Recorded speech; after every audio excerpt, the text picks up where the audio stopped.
குரு வணக்கத்துடன் class start பண்ணிடலாம். 8th ஸ்டாண்டர்டில் புவியியலில் பாறை மற்றும் மண் படிச்சுட்டு இருக்கோம் இல்லையா? இன்னைக்கு டே 4ல் பாறையோட சுழற்சி. பாறையோட சுழற்சி பார்க்குறதுக்கு முன்னாடி லாஸ்ட் டைம் என்ன பார்த்தோம்? தீப்பாறைகள், படிவுப்பாறைகள் அண்ட் உருமாறிய பாறைகள். இதெல்லாம் எப்படி ஸ்டார்ட் ஆச்சு, பாறைகள் எப்படி உருவாச்சு, அதோட வகைகள் என்ன, அதெல்லாமே நம்ம பார்த்தாச்சு. அதுக்கு எக்ஸாம்பிள்ஸும் என்ன செஞ்சாச்சு, படித்தாச்சு.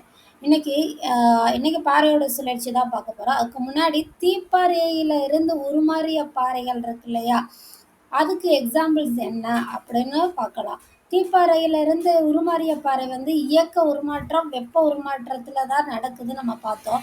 இயக்க உருமாற்றத்துல வந்து இந்த கிரானைட் இருக்கு இல்லையா, அது வந்து பளிங்கடுக்கு பாறையாக மாறுகிறது. கிரானைட் எப்படி மாறுது? பளிங்கடுக்கு பாறையாக மாறுகிறது. வெப்ப உருமாற்றத்துல இந்த கருங்கல் இருக்கு இல்லையா, கருங்கல் எப்படி மாறும்னா பாறை எக்லோகைட்டா மாறுது. எக்லோகைட், சரியா? பாறை வெப்ப உருமாற்றத்தால கருங்கல் வந்து பாறை எக்கோலைட்டா வந்து மாறுது. படிவு பாறையிலிருந்து உருமாறிய பாறை, ரைட்டா? மாறும் தானே. தீப்பாறையிலிருந்து உருமாறிய பாறை உருவாகும், படிவுப்பாறையிலிருந்து உருமாறிய பாறை என்ன செய்யும்? உருவாகும். அதே போல இதுவும் வெப்ப மாற்றத்தினால இந்த மணற்பாறைகள் வந்து வெண்கற்பாறையாக என்னது மாறுது. மணல் பாறைகள் என்னவா மாறுது? வெண்கற்பாறைகளாக மாறுது.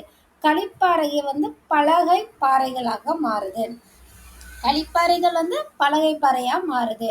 இப்போ உருமாறிய பாறை எப்படி, அதோட பண்பு எப்படி இருக்குன்னா, உருமாறிய பாறை வந்து படிகத்தன்மை கொண்டதா இருக்கும். சரியா? எப்பயுமே எப்படி இருக்கும்? ஒரு படிகத்தன்மையாக தான் இருக்கும். வெளிர் நிற கனிமங்கள் கருமை நிற கனிமங்களா அது வந்து நிறைஞ்சிருக்கும். சரியா? வெளிர்னா தெரியும் தானே, ஒரு ஒயிட் கலருக்கும் பிங்க் கலருக்கும் நடுவுல இருக்கதான் வெளிர் நிற கனிமங்கள். கருமைன்னா பிளாக் கலர்ல இருக்க கனிமங்கள். இதை கொண்டு அடுத்தடுத்த பட்டைகளா வந்து காணப்படும். அடுத்தடுத்த அடுக்கு மாதிரி அது வந்து உருமாறிய பாறைகள் வந்து இருக்கும். ரைட். இப்போ வந்து பாறைகளோட சுழற்சி நல்லா கவனமா கவனிங்க. இந்த பாறைகளோட சுழற்சியை நீங்க அண்டர்ஸ்டாண்ட் பண்ணிட்டீங்கனாலே உங்களுக்கு கொஸ்டின் எல்லாமே வந்து ஈஸி தான் இல்லையா? வந்து தீப்பாறைகளை பத்தி நம்ம என்ன படிச்சோம்? அதுதான் முதன்மை பாறைகள். தாய்ப்பாறைன்னு கூட நம்ம என்ன செஞ்சோம்? படிச்சோம் இல்லையா? தீப்பாறைகள் தான் முதன்மை பாறைகள்.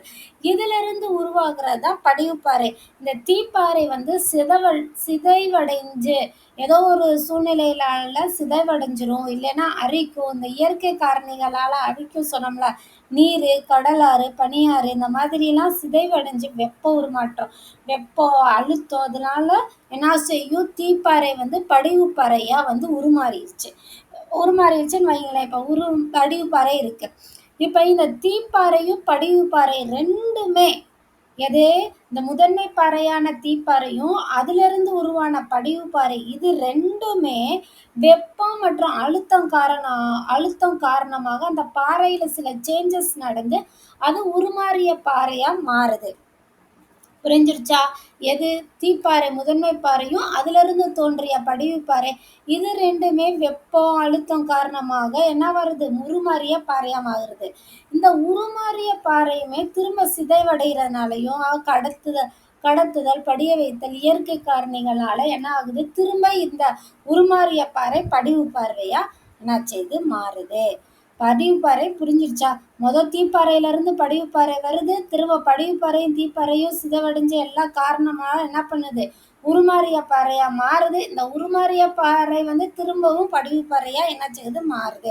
இப்ப இந்த உருகிய குழம்பு என்னாச்சு? நம்ம அப்பவே படிச்சோம் இல்லையா லாஸ்ட் கிளாஸ்ல? பூமியோட உட்பரப்புல இருந்து உள்ள அடியில ஆழமான பகுதியில இருந்தா என்ன செய்யும்? பாறை குழம்பு வெளியே வரும். அது பூமியோட மேற்பகுதியிலோ இல்ல பூமியோட உட்பகுதியிலோ குளிர்ந்து ஒரு பாறை உருவாகுது இல்லையா, அதான் தீப்பாறை நம்ம படிச்சோம். இது வந்து இயற்கை காரணிகளால இயற்கை சக்திகளோ இல்ல அகக்காரணி புறக்காரணி ஏதோ ஒருனால பாறை ஒரு நிலையில இருந்து இன்னொரு நிலைக்கு மாறுது இல்லையா, அதுதான் பாறை சுழற்சி. புரியுதா?